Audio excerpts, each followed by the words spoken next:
আমি Madhumita paradise cooking channel থেকে তোমাদের স্বাগত জানাচ্ছি। আমি আজকে তোমাদের করে দেখাবো আলু বরবটি দিয়ে একটি সবজি রান্না করে, যেটি রুটির সাথে খেতে ভালোই লাগবে, বা তোমরা চাইলে ভাতের সাথেও খেতে পারো। প্রথমে আমি এখানে কড়াই বসিয়ে দিয়েছি। কড়াইতে আমি দেব পরিমাণ মতো সর্ষের তেল।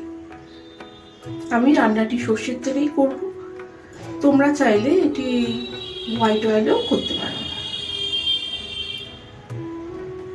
সর্ষের তেলটা গরম হলেই আমি এর মধ্যে আলুগুলো দিয়ে দেব। আলুগুলো দিয়ে একটু ভেজে নেব।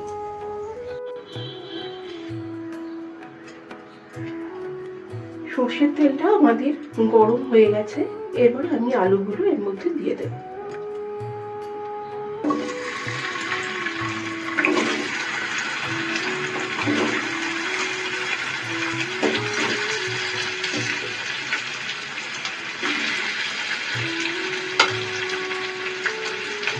দিয়ে এর মধ্যে একটু সামান্য নুন ছড়িয়ে দেব, দিয়ে আলুগুলো ভেজে নেব।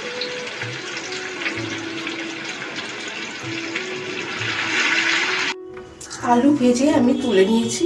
এবার এই সেম তেলের মধ্যে আমি দিচ্ছি 5 ফোড়ন,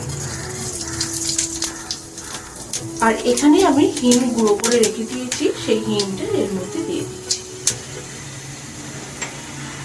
এটি একটি সিম্পল অ্যান্ড ইজি রেসিপি, কিন্তু খুবই টেস্টি হয় খেতে।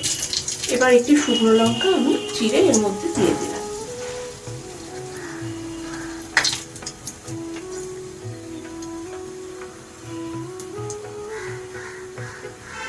এই মশলা থেকে সুন্দর গন্ধ বেরোচ্ছে। এবার আমি এই টমেটো কুচিটা এর মধ্যে দিয়ে দেব।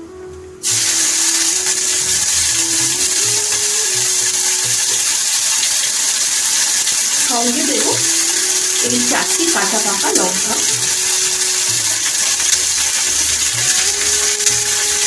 আর এখানে কেটে রাখা যে বরবটিটা রেখেছি, সেই বরবটিটা আমি এর মধ্যে দিয়ে দেব।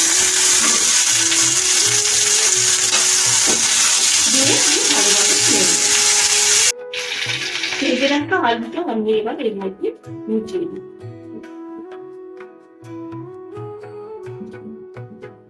এইভাবে রান্না করলে যাদের বরবটি খেতেও ভালো লাগে না, তারাও কিন্তু খুব ভালোভাবে এই সবজিটা খেয়ে নেবে।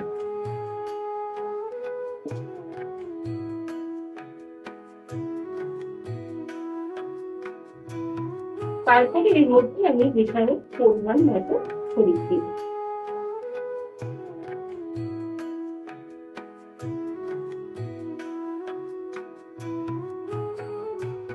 কাঁচা লঙ্কা ঝালিয়ে এই রান্নাটি ভালো হয়, কিন্তু আমি এটি কাঁচা রান্না করলে এর মধ্যে একটু কাশ্মীরি লঙ্কা দিয়ে মেখে নিই।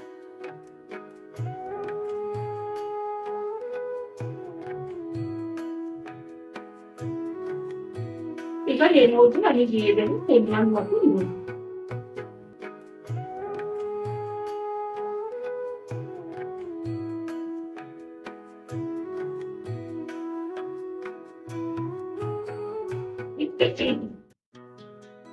যেহেতু আমরা এটি রুটি দিয়ে খাবে, তার নুনের পরিমাণটা আমি একটু কম করেই দিব। এবার এটি পরিমাণ মতো জল দিয়ে এটি ঢাকা দিয়ে দেবে, তাহলেই আমাদের তৈরি হয়ে যাবে এই সবজি।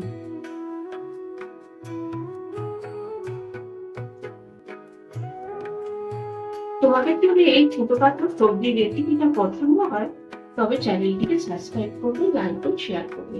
টাটা।